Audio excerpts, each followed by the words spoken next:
which she began creating it a year ago. The Extraordinary Road to Ordinary, a story of awe and awakening by Joanna Harcourt-Smith.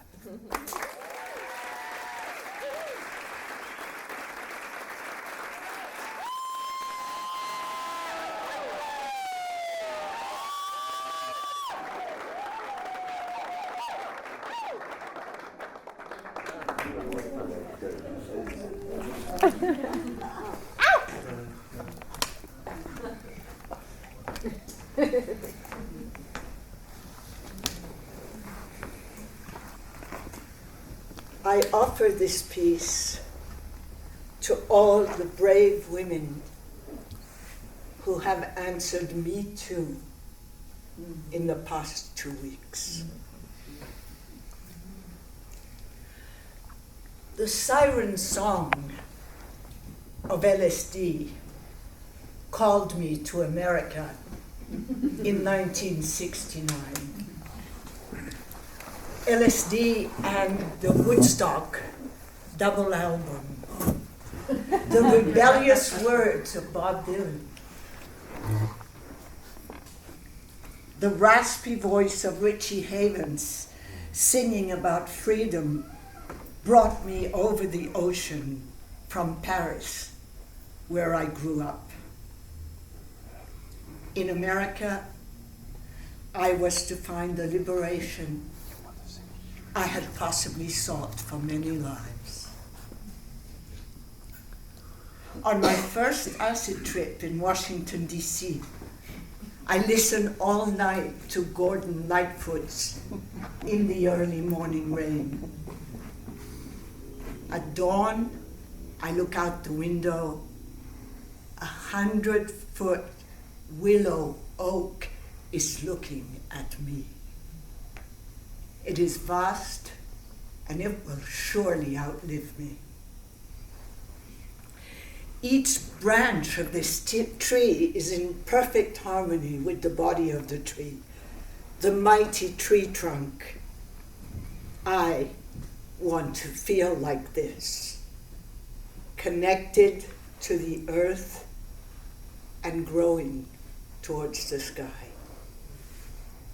Someday, maybe, I too will be solidly planted, serene, standing strong in the roar of the morning traffic.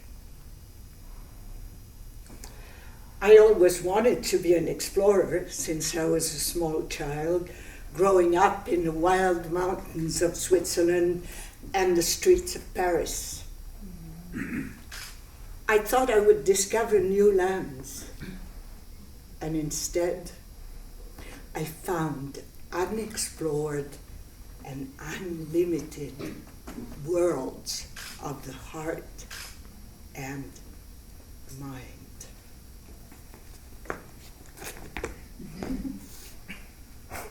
Mommy! Mommy! Mommy? What are you doing here? Remember, I didn't want to die because I was so curious about your life. I wanted to live, to know how your story turned out. So I came back to have this conversation with you.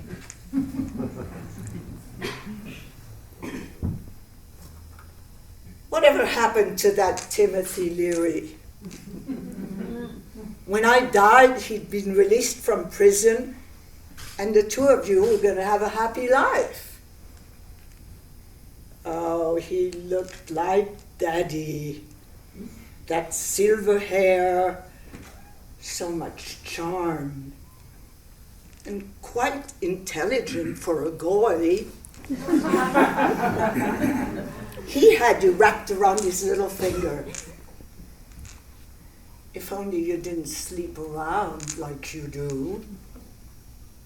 Once a nymphomaniac, Messalina, always a seductress. But Mommy, you told me to do that.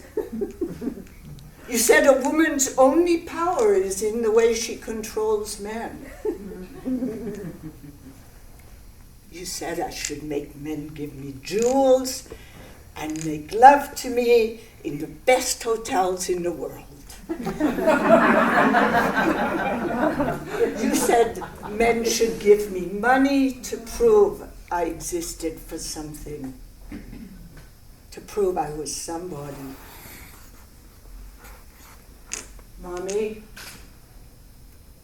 Mommy, you said my skin was like the skin of a snake, dry and scaly. I wish you could caress me now. My skin is soft and smooth from all the hugs and the love people have given me along the way. I'm a velveteen rabbit now. Years have passed since you died, and making love is a whole different thing to me. But what happened to that Timothy Leary? He was an important man, a Harvard professor, a famous man. I suppose you were not good enough for him.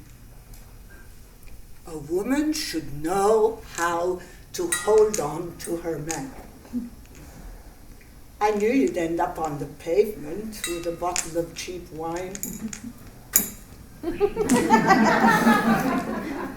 Mommy, you are my dearest ancestor.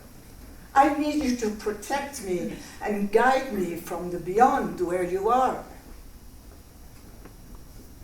You told me I was crazy. I'm in the convent now. I'm 11 years old. It's an old castle. No heating, it's cold. I'm tired of eating potatoes and cabbage at every meal. At night, I tiptoe out of my bed and slip into Beatrice's bed. We cuddle, we kiss. I love the feeling of her skin on mine, her hair tickling my neck. Another girl denounces us to the nuns. They call you on the telephone. You arrive in your dark blue Cadillac with your Spanish chauffeur. Everyone is terribly shocked. They're screaming and they're crying. I don't understand what I've done that's so bad.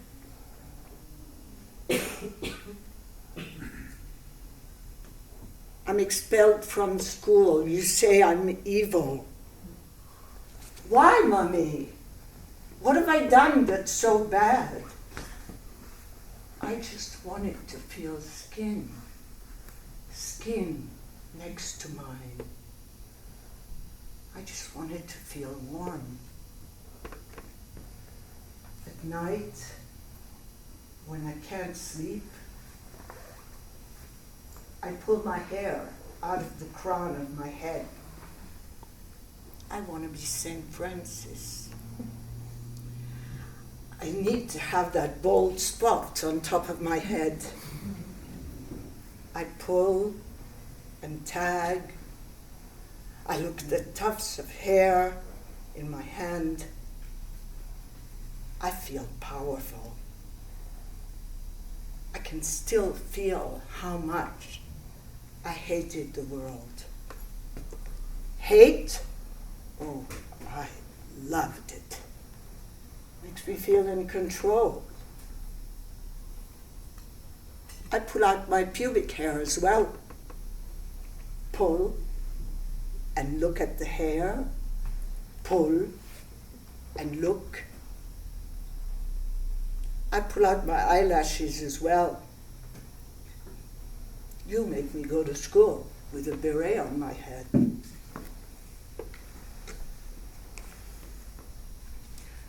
Mommy, I'm talking to you.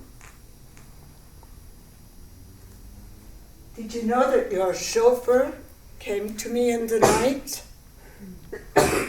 He did things to me, but you don't care. Good servants are hard to find.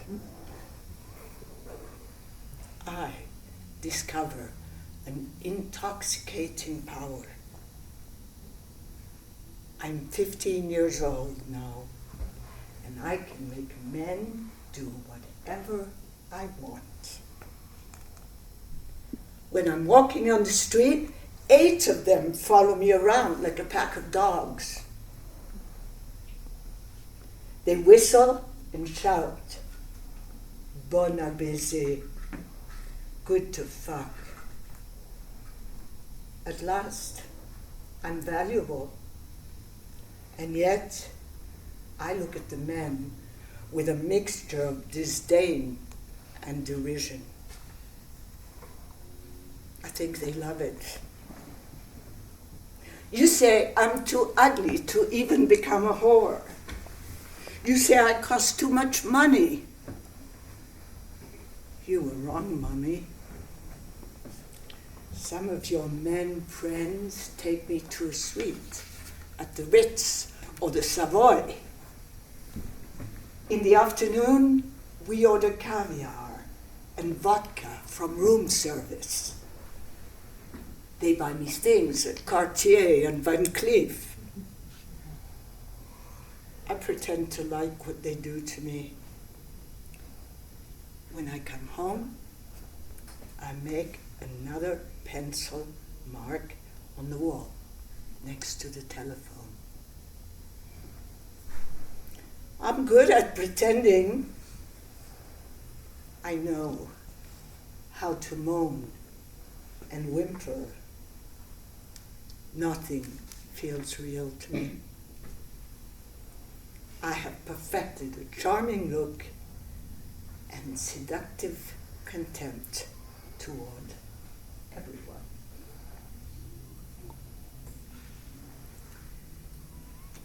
You said love is obscene.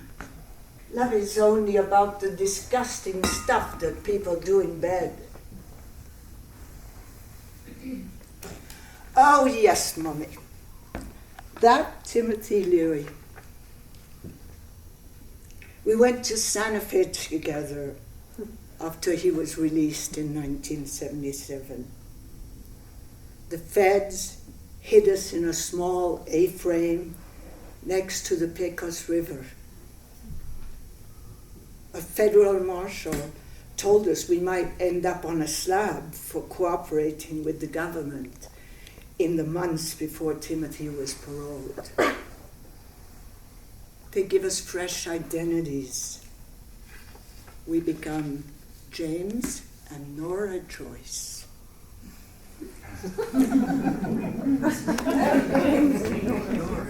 With the stipend from the Witness Protection Program, we buy a double sleeping bag. People magazine sends a reporter and a photographer. The article says, "Star-crossed lovers hidden in the woods of the West." Timothy shows me how to use a Coleman stove and cooled beer in the river. We talk about space travel and getting off the planet. I don't like this rough living. I'm a Parisian after all. He drinks, we drink. Alcohol makes us closer and takes us away from each other. During the 4 years he was away, in solitary confinement most of the time, I become a better Timothy Leary than he is. I give press conferences, open for bands all over the world, talking about the plight of my famous imprisoned philosopher. What can I say? I become a better Timothy Leary than he was. I carry around tiny transparent vials with 1,000 little window panes in them. I turn on bank tellers, parking attendants, lawyers, supermarket cashiers. I give away thousands of little window pane LSD trips. I turned on more people than he did. Turn on, tune in, drop out. That's my battle cry. Or so I thought. Indeed, there's no room for two Timothy Learys. I'm the new and improved female model. Once, when I gave a speech on the steps of Berkeley, a feminist asked me why I had legally taken the Leary name. He was a man, after all. I said, what's the difference? Before that, I had my father's name. We should all invent new names for ourselves. I changed my name to Blue Horse. That's it, Blue Horse. Timothy and I go to the Star Trek convention. It's a good idea since we made elaborate plans to get off the planet and live in a space colony on L4, a place in space that, according to Carl Sagan, has the same gravity as Earth. We are going to invite 5,000 most elite, most intelligent people on Earth to come with us. In short, we'll create our own country. I can see myself as the queen of L4. And Timothy will be my consort. So I like the plan. Let's go and visit the Trekkies, who will no doubt be our faithful subjects. Oh.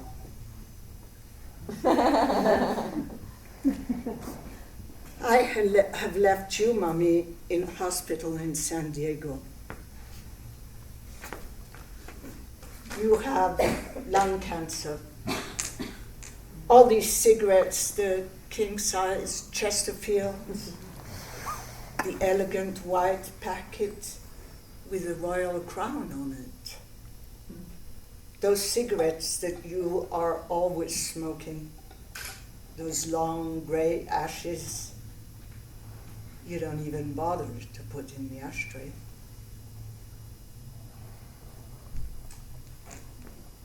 Oh, Mommy,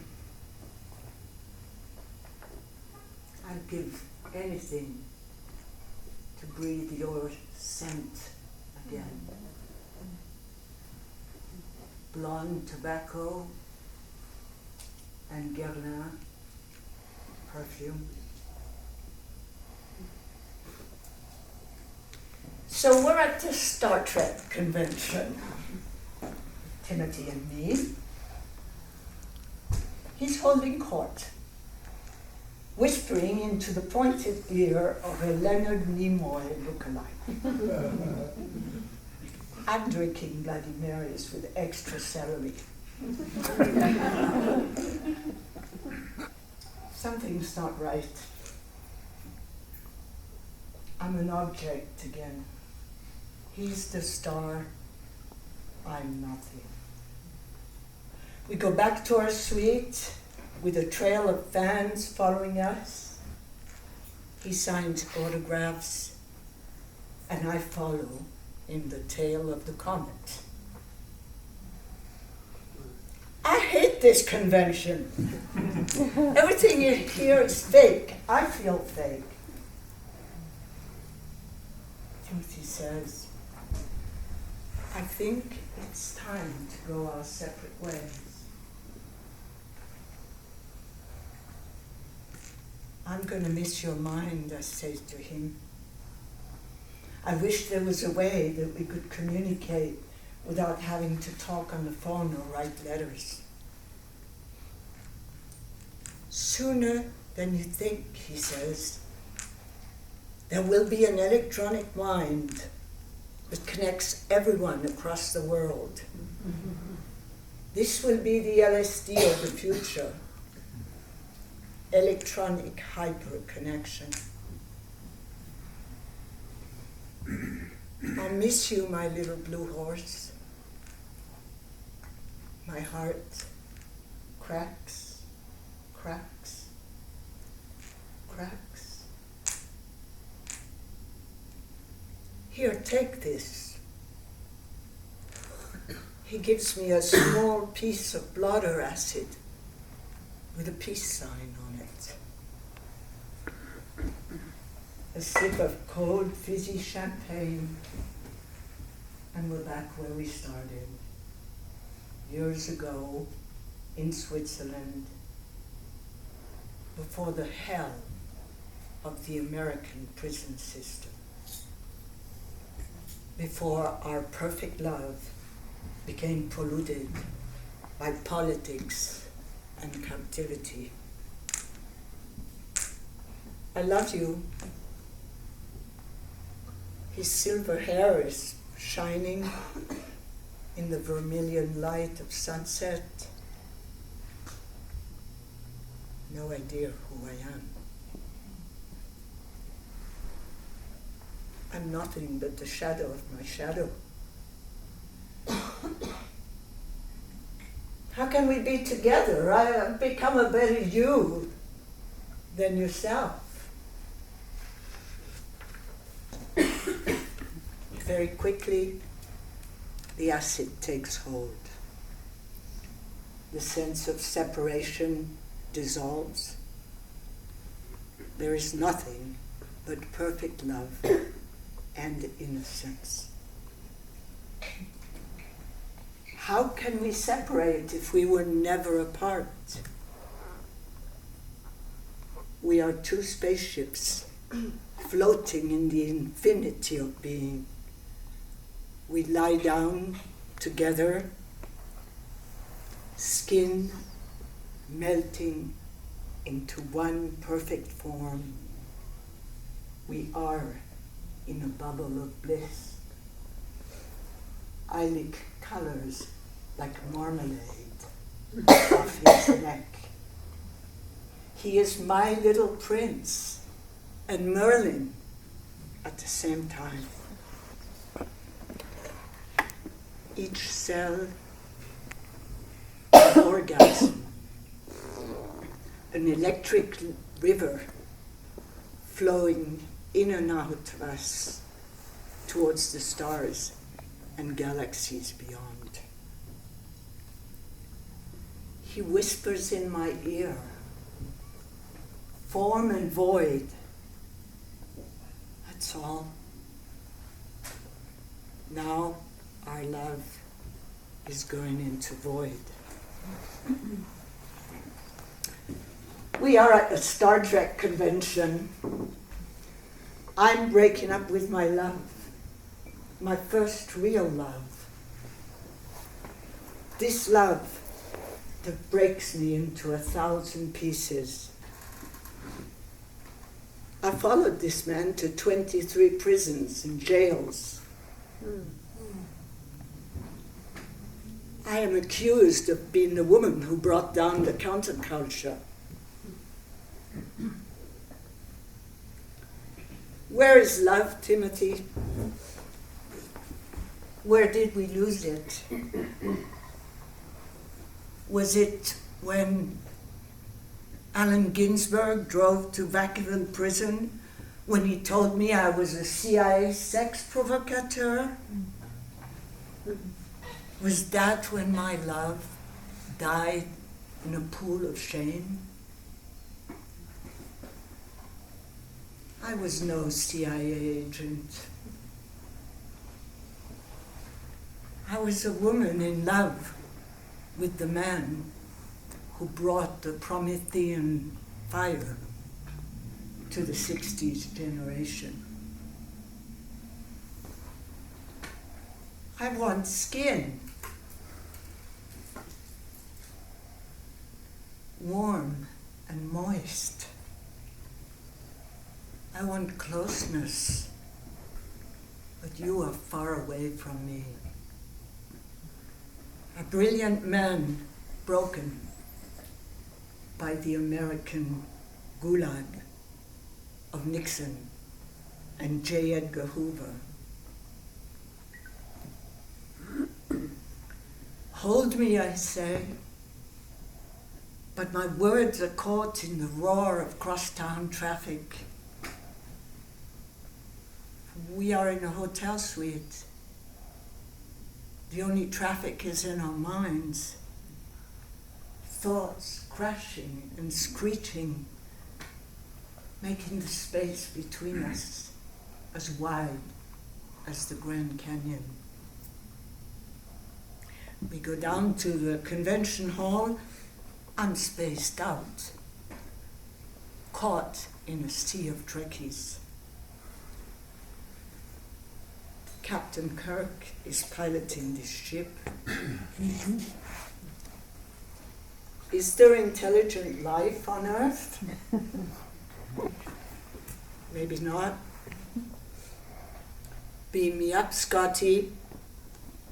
My mother is dying, and my perfect love, the king of the hippies, is disappearing on Spaceship Enterprise.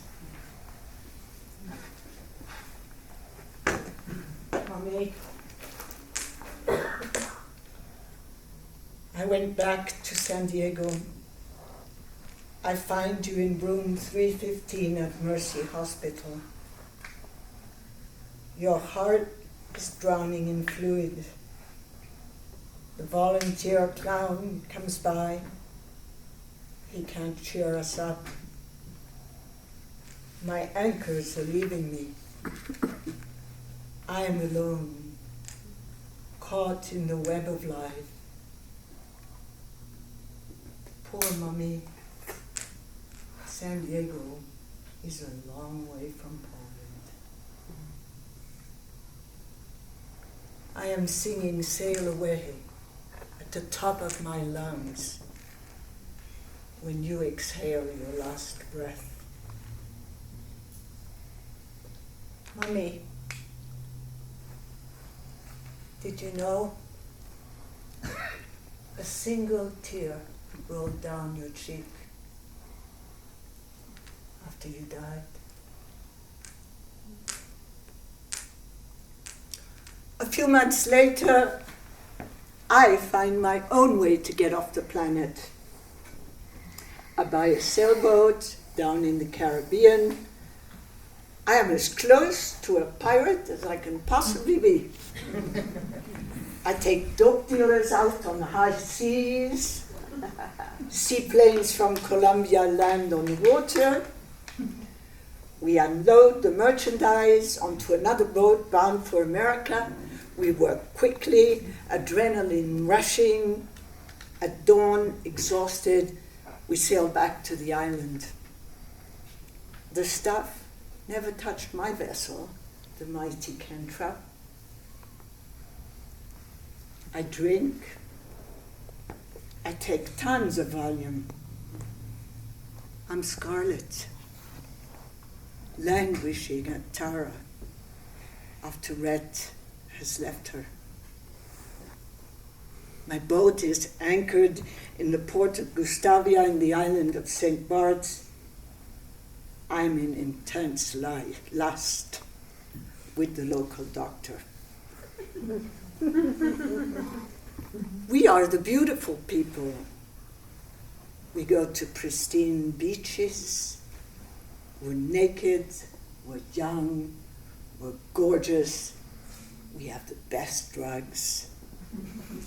We eat fresh lobster. We drink French wines. We're the jet set hippies, the drifters. We have no cause.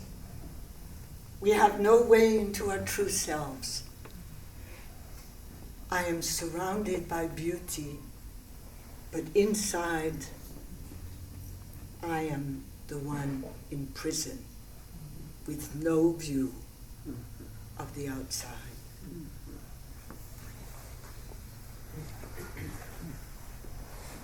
Every anonymous American who shows up on the island could be the one who has come to kill me. Someone sent by the weatherman or the Brotherhood of Eternal Love.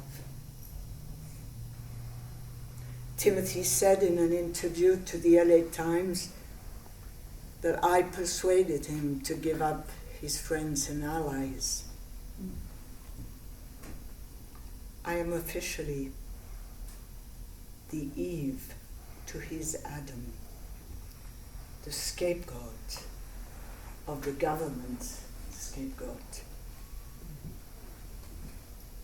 I just wanted to snatch my imprisoned philosopher from the claws of the government.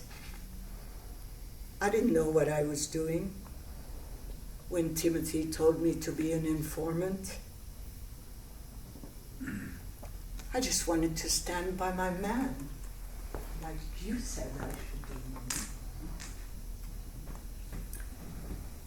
do. In 1984, I'm sitting on the terrace at the Select bar. It's a torrid mid-afternoon. The sun goes down and there is no change in the temperature, just humid, oppressing heat. I'm drinking. There is no salvation other than death for me. Like you said, Mummy, I'm going to die of alcoholism right here on the harbor. A young Frenchman comes and sits at my table. You could go to Connecticut and get sober. I just came back. I haven't had a drink in 23 days. He looks fantastic. Maybe I should have a facelift.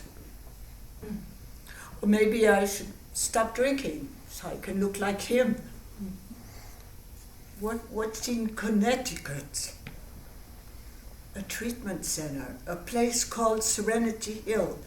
They teach you how to stay off alcohol.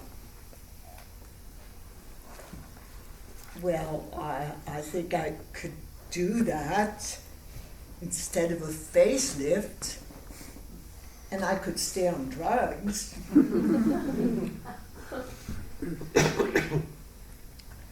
Oh, I have no money. It's not going to work.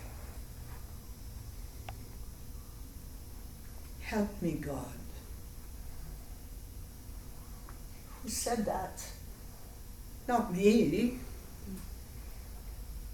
That very evening, a boat captain who owes me money gives me a wad of $100 bills. I make it to New Canaan, Connecticut. I make it to admissions. An old lady with gray hair tells me that if I'm going to stop drinking, I need to stop drugs as well. Ridiculous! Marijuana is my aphrodisiac. Making love is my raison d'etre.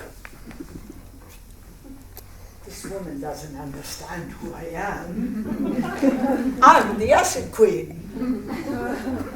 I've taken more than 100 acid trips. I'm a pioneer. I'm the alchemist's wife. But this pain and fear that invades my whole life is unbearable. I'll think about it tomorrow. I just want to look good, like the young man at the bar. So, okay, I'll do it for a while.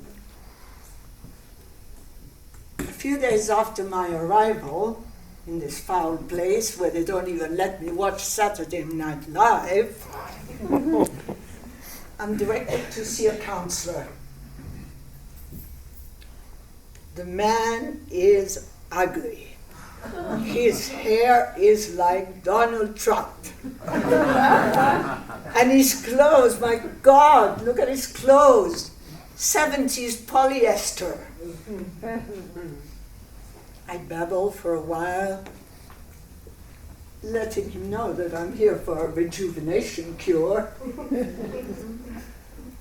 No one, absolutely no one should know about my inner emptiness. I get up, ready to go. This man looks at me with a look I've only seen on the face of a dog. You know, a deep, sad, understanding look.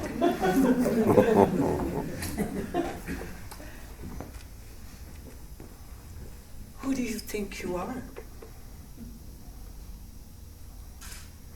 My heart breaks like an iceberg in Antarctica. I'm Joanna.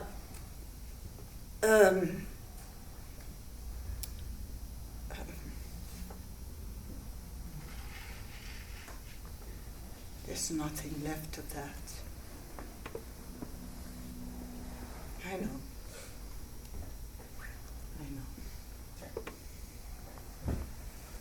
I must leave this treatment center immediately. I mean, I throw my things in a bag and I demand to be discharged.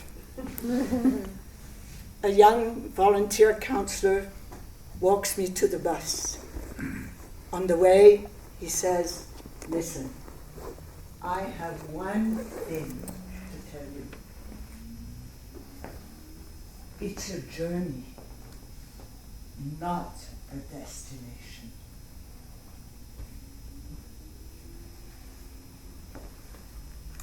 I'm 90 days sober. Yesterday I got my chip. The people applauded. A loving applause. I have seen that dog look many times in the rooms, on the people's faces. It's a look that thaws my heart. Hi, I'm Joanna, and I'm an alcoholic. The first time I go and tell my story at a meeting, the woman introduces me as Joanne Smith. I don't mind. I'm somebody now. I shouldn't tell you that AA saved my life, but I'm proud of these people who come together to help each other. Timothy Leary and Bill Wilson are two sides of the same coin. Timothy practically invented group therapy. I throw away the pills. I take a job as a cook in a takeout shop. One day, I look at myself in the mirror and I notice that someone is seeing out of my eyes. Something is witnessing the moment inside of me. There is a loving presence, and it's poignant, it's funny, and it's alive. Another time, I'm having a massage. Behind my closed eyes, I see an opening. I travel through a crack in the diamond light. Love is revealed in the fiercest intensity. I can hardly bear it. A love vibrant and serene. I know I've been offered a gaze into the fabric of the universe. I feel a sense of well-being like I could never imagine. Sunny side up eggs taste amazing. I'm wearing a heavy coat in the summer in Philadelphia. Physical withdrawal makes me feel weak. But there is a kind of power growing in me, a brand new kind of power. I'm getting so many hugs from the people in the meetings. My body awakens from the trance of cold, narcissistic sex. A hug in the rooms is worth 100 loveless conquests. I make big pots of soup on Rittenhouse Square while smoking French gitane. The ashes fall in the soup. One more ingredient in the mix. I make trays and trays of blueberry muffins. The pleasure of seeing people buy my food is invigorating.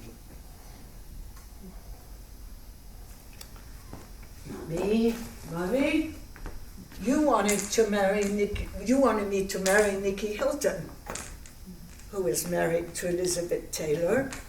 You wanted me to marry the president of the Dominican Republic. You wanted me to marry into power and money. But now, I'm becoming engaged to myself.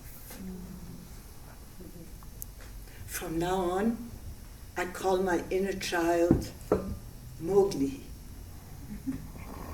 brought up by the wolves in the jet-set jungle. My first major surrender is to accept that I know nothing about love. The pretense that I was a great lover, a femme fatale, that has to go. All I'm left with is a longing to learn how to love. Every night when I wake and go to the bathroom, I say, higher power, show me how to love. Every morning before I go to work, I say, please God, keep me sober today and show me what I need to know about love and understanding. From the beginning of my sobriety, in this way, I set my intent. I attend Plum Village in France, the retreat place of Thich Nhat Hanh, where the nuns and sisters run to you and say, welcome home.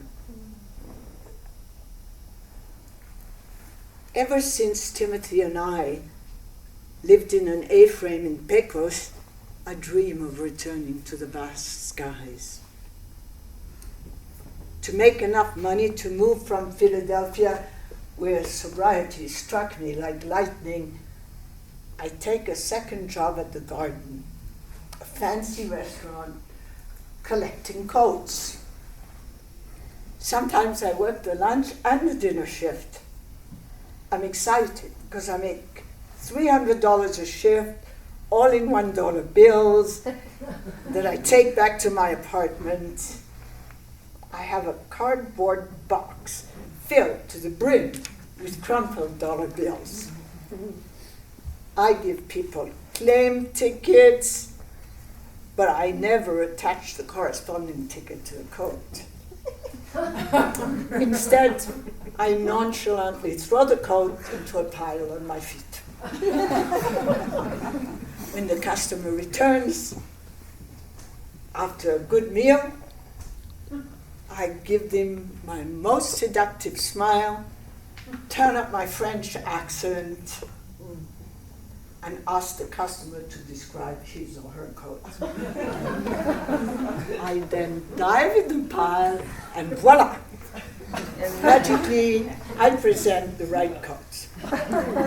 Tips keep coming, it's snowing dollars, and soon I will be in the high desert. One night, Catastrophe. I give the wrong coat to the wrong person. A $60,000 mink coat to a woman whose mink was barely worth $5,000. She takes the very expensive coat and leaves. When the other woman is ready, she realizes that I handed her a cheap substitute for the designer mink. I'm fired on the spot. A few days later, the lady returns the designer coat. I escape arrest. No more coat, lady, for me. I take this incident as a sign that it's time to trade the little apartment with the view on the garbage cans for the dramatic sunset of New Mexico. Something wonderful is happening to me. I am no longer dancing on the head of a pin. My reality is widening to a new sense of freedom.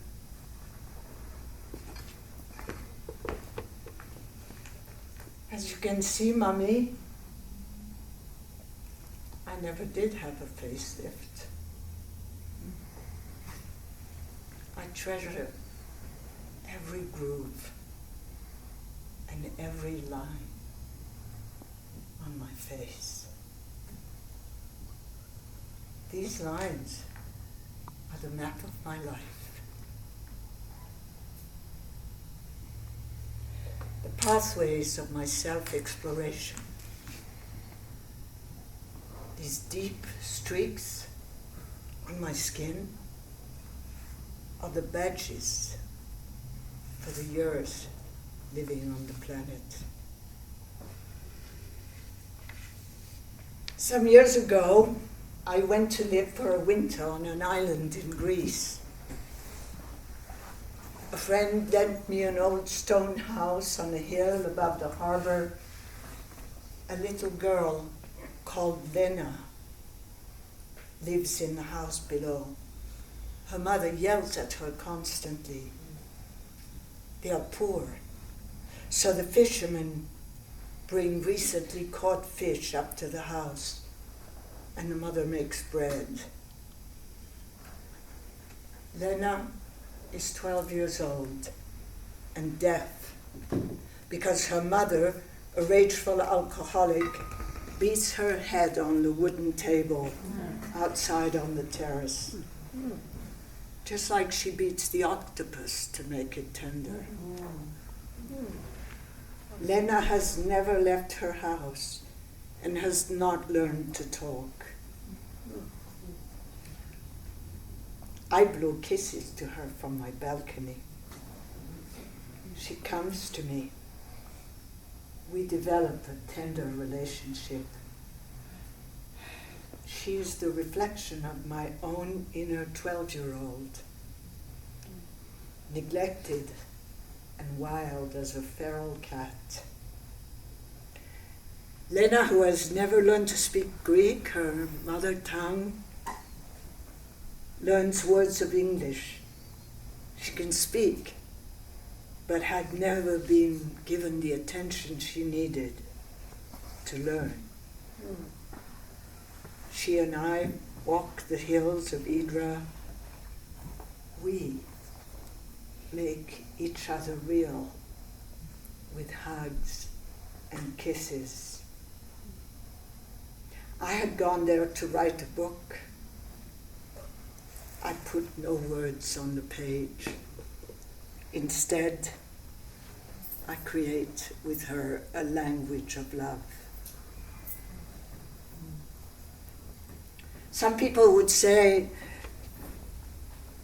don't let her love you if you're going to leave and never come back. I say, love is an adventure worth living out of the boundary of time. One day in Santa Fe, I go listen to a man I want to thank from my deepest heart. His name is John Bradshaw. He has written a book about the power of shame in our lives. A flashlight goes on inside of me. My deepest shadow becomes gradually enlightened. All these years, I believed the sexual abuse by all these greedy, addicted men was my fault. The femme fatale deserved the date rapes and the humiliation by powerful men. I was 17 when one of Frank Sinatra's friends approached me in Monte Carlo and asked me to come for dinner on a boat Frank was staying on.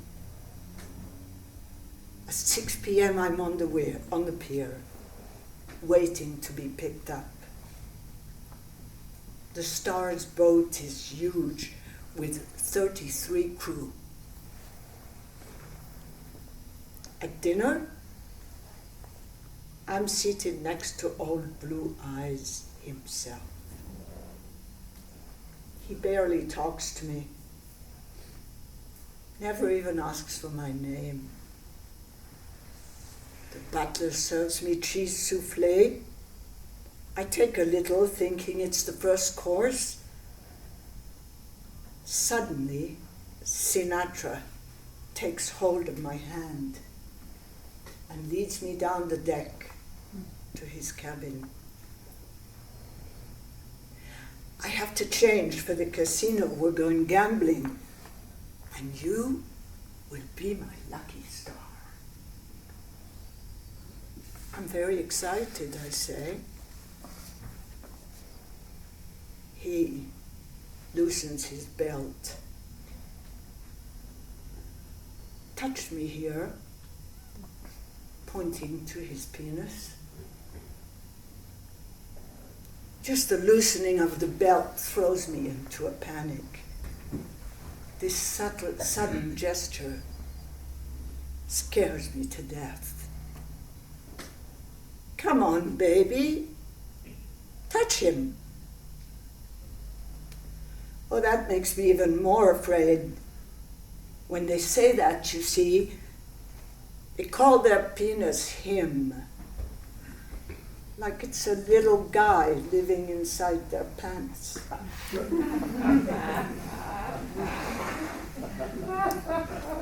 I'm frozen now. There must be something wrong with me that makes them force themselves on me. What's the fuss? It's 1962, and this is Frank Sinatra with his beige trousers in a bunch around his feet. I take his thing in my hand. It's very, very small.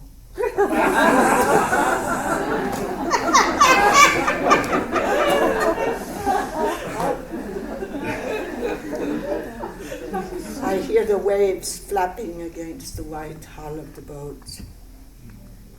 Good girl, the voice says, as he pushes my hand up and down. It's late, the world-famous man says. I have to get to the tables. Go now. Crew will take you back to shore. Remember, Mommy? You said, the woman who is invited to dinner and stays for breakfast is not invited to lunch. Yep, that's what you said. Frank Sinatra sent me away long before breakfast.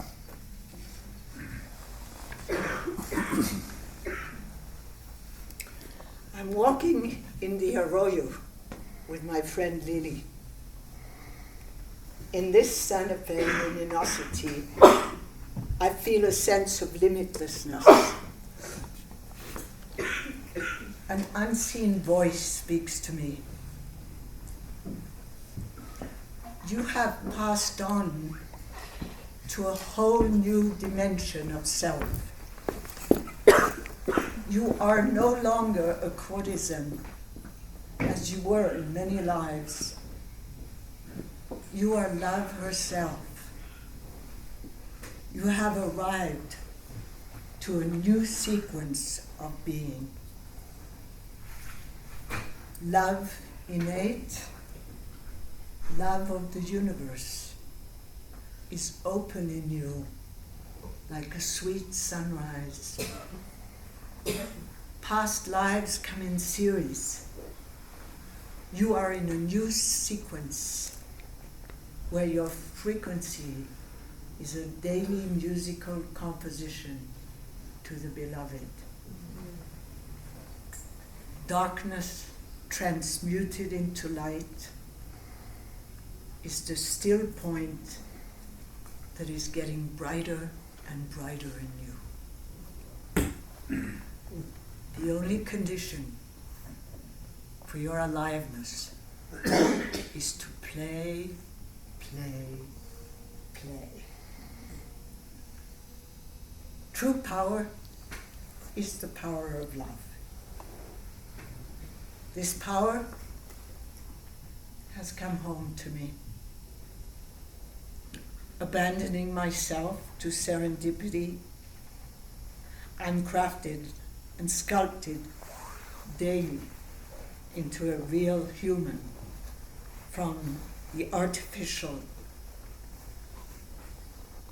conditioning of arrogant pretensions. My eyes are open to the inside now. I see with my whole being. I've never seen better what is outside of me.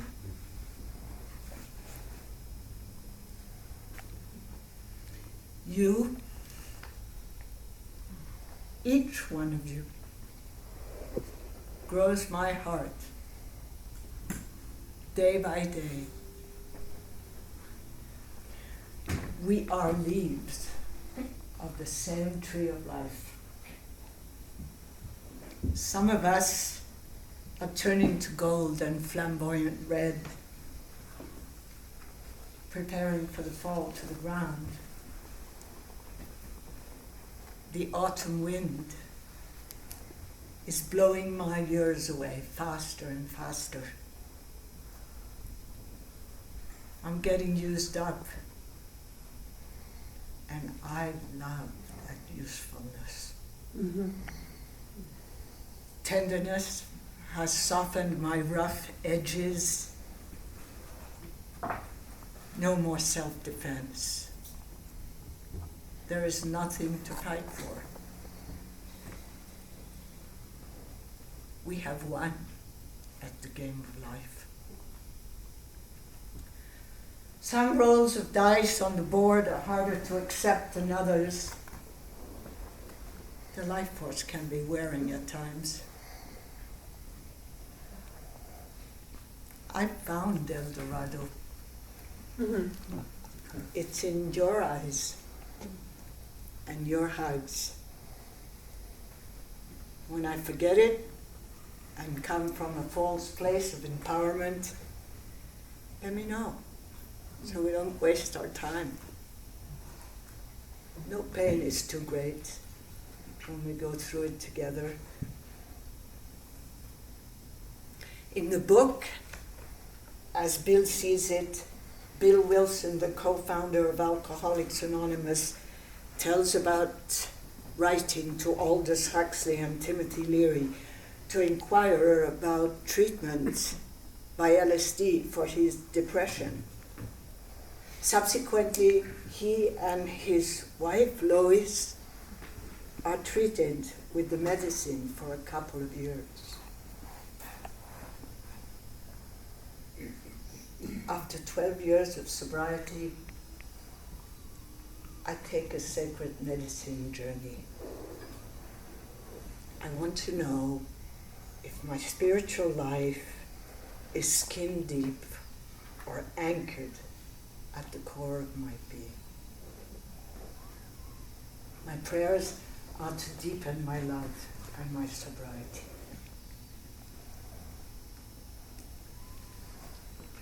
I'm lying on my bed. I'm untethered from time. Fragments of light emphasize information in each neuron in my brain. Clear evidence pours into my heart. I have become one with the ancestors of my soul. I am a witch, shape-shifting, taking the form of a dolphin or a whale. I have the power to heal humans. I gaze into water and watch glowing embers. I predict the weather. I create futures and expel public enemies. I am captured and tried. I am burnt on the stake at the public square. Fear erases the memory of my natural powers. I am put to death for being a truth seer. I am Mary Magdalene, best friend and lover of Jesus. I look into his eyes at the crucifixion. I am beside him at the Garden of Gethsemane after the resurrection. I am the woman who shows the God how to be human. I am in Provence, alone at the Sainte-Baume. My sacred balm heals the animals and the lovers who come to me. I am a dervish, whirling amongst pomegranate flowers in the mystic garden of the Sufis. I am a daughter of Jerusalem, black and beautiful, radiant as the light before dawn, celebrated in the Song of Songs. I am an eternal soul, shifting and transforming, surfing the dancing waves of time. I feel the universe is incandescent love. I remember being Nicolas Fouquet, the Minister of Finance of King Louis XIV. I am greedy. I'm hungry for endless possessions. I order precious porcelains from China. I build Vaux-le-Vicomte, the most beautiful castle in France. The king is jealous. He takes everything away and sends me to prison, where I die, longing for the warmth of love.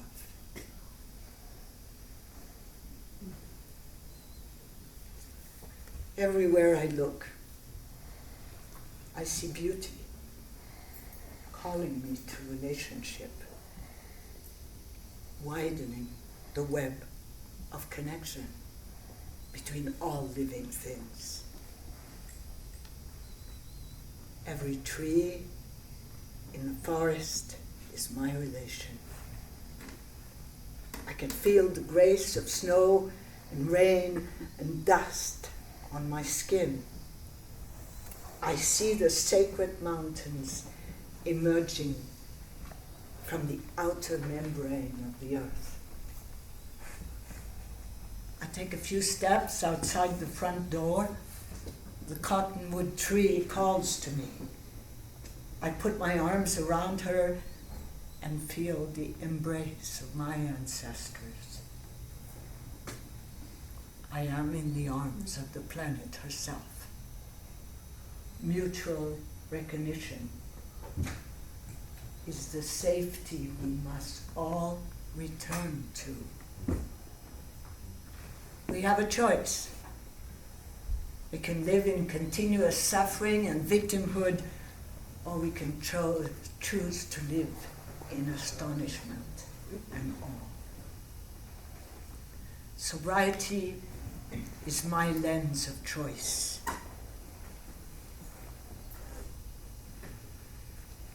LSD and other healing medicines are still amplifying my experience.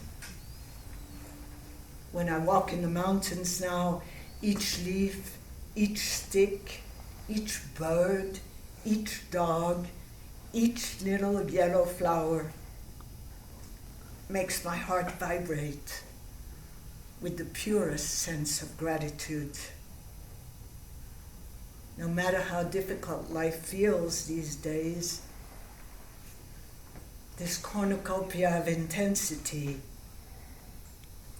the non-stop diversity in the dance of relationships, keep me enlivened on a second-to-second basis.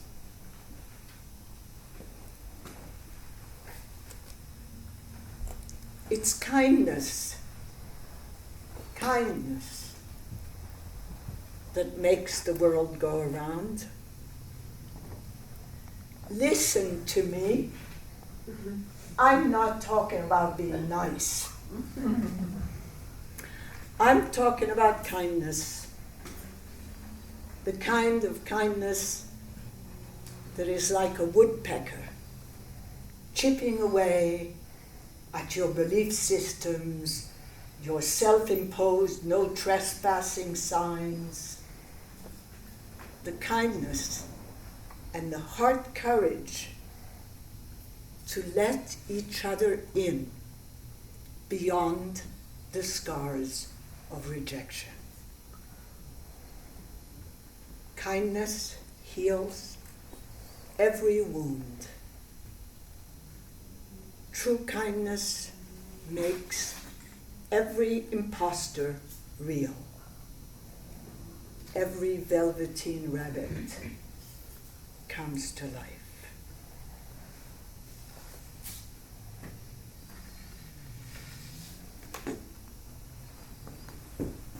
Mommy.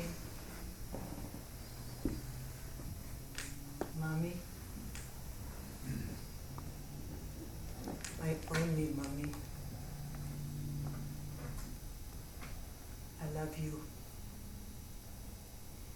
Thank you for passing this life on to me. I love it.